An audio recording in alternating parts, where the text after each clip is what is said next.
اگر غوث اعظم کی زندگی سے سبق نہیں لیا تو غوث اعظم کی دنیا میں تشریف لانے کا مقصد یہ نہیں تھا کہ ہم سال میں ایک مرتبہ 11ویں منوا لیں یا مہینے میں ایک مرتبہ 11ویں کا لنگر کھا لیں۔ میں نے کہا یہ منانا اور یہ لنگر تسلیم کرنا اس کی اپنی برکات ہیں، ضرور کرنا چاہیے، لیکن یہ بعد میں کرنا ہے۔ پہلے ان کی زندگی سے اپنی زندگی کو سنوارنا ہے، ان کی زندگی سے جو سبق ملتا ہے اس کو اپنی زندگی میں اپنانا ہے۔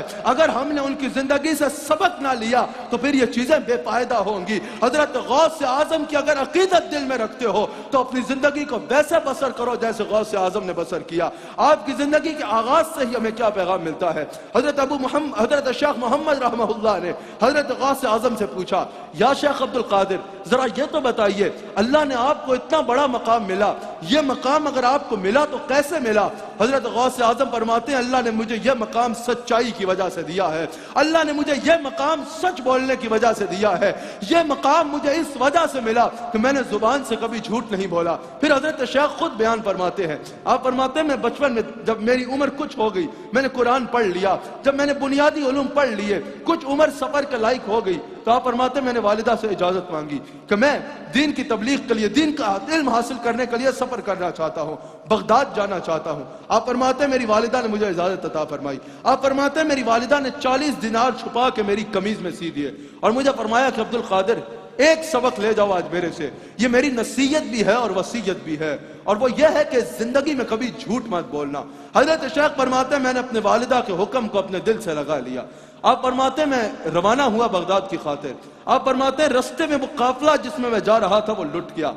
آپ فرماتے ہیں 60 ڈاکو تھے، ہمارے ساتھ جتنے لوگ تھے سب کو انہوں نے لوٹ لیا، سب کی تلاشی لی، جو کچھ تھا لوٹ لیا۔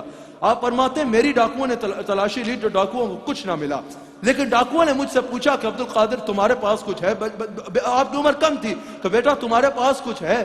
آپ فرماتے ہیں میں نے کہا کہ میرے پاس 40 دینار ہیں۔ 40 دینار میں اس دور میں بڑی رقم تھی۔ حضرت شیخ فرماتے ہیں کہ ڈاکو جن کو میں بولوں میرے پاس 40 دینار ہیں وہ ہنس پڑے کہ ایک تو تمہارے جیسے بچے کے پاس 40 دینار ہوں گے، اور دوسرا ہم نے تمہاری ساری تلاشی لے لی، ہمیں تو 40 دینار نہیں ملے، اور تیسری بات یہ کسی کا 1 دینار بھی ہم سے چھپ جائے تو وہ خوش ہوتا ہے، اور تم سے ہم پوچھ رہے ہیں بتاؤ ہمیں نہ ملنے کے باوجود تم بتا رہے ہو کہ 40 دینار میرے پاس موجود ہیں۔ ان ڈاکوؤں نے جو ان کا بڑا سردار تھا، جو بڑا ڈاکو تھا جس کے ساتھ تھے وہ سارے، اس کو جا کے خبر دی کہ ایک بچہ ہے وہ کہتا ہے 40 دینار میرے پاس ہے، لیکن ہم نے تو تلاشی لی اس کے پاس سے نہیں ملے۔ وہ ڈاکو آپ کے پاس آیا، اس نے کہا بیٹا تمہارے پاس 40 دینار ہیں؟ آپ نے فرمایا ہاں میرے پاس 40 دینار ہیں۔ کہا لاؤ مجھے دو۔ آپ نے اپنی قمیض میں جہاں سلے تھے وہاں سے 40 دینار نکال کے اس کو پکڑا دیے۔ وہ آغوش حیرت میں مبتلا ہو گیا۔ اس نے کہا بیٹا اگر یہ ہم سے بچ ہی رہے تھے تو تم نے ہمیں بتایا کیوں؟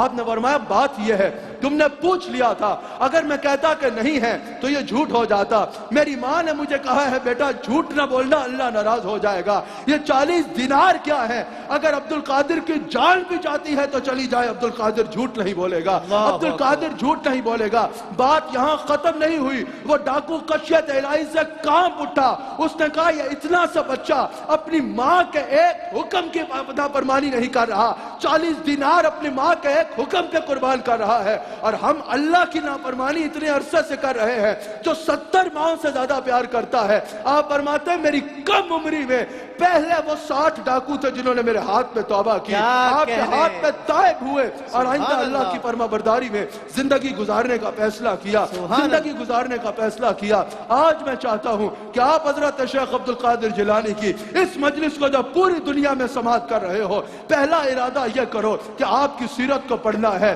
پہلا ارادہ یہ کرو کہ اللہ سے ڈرنا ہے، پہلا ارادہ یہ کرو کہ اللہ سے حیا کرنی ہے۔ حضرت شیخ عبد القادر فرماتے ہیں انسان تو کتنا عجیب ہے، تو گناہ کرنے سے پہلے آگے بھی دیکھتا ہے، پیچھے بھی دیکھتا ہے، دائیں بھی دیکھتا ہے، بائیں بھی دیکھتا ہے، اگر کوئی انسان نہ دیکھ رہا ہو تو گناہ کر دیتا ہے۔ حضرت شیخ فرماتے ہیں ایک بار ذرا اوپر بھی دیکھا کر کہ اللہ دیکھ رہا ہے نا، اگر اللہ دیکھ رہا ہے تو کتنا عجیب انسان ہے، تو لوگوں سے تو حیا کرتا ہے، اللہ سے حیا نہیں کرتا۔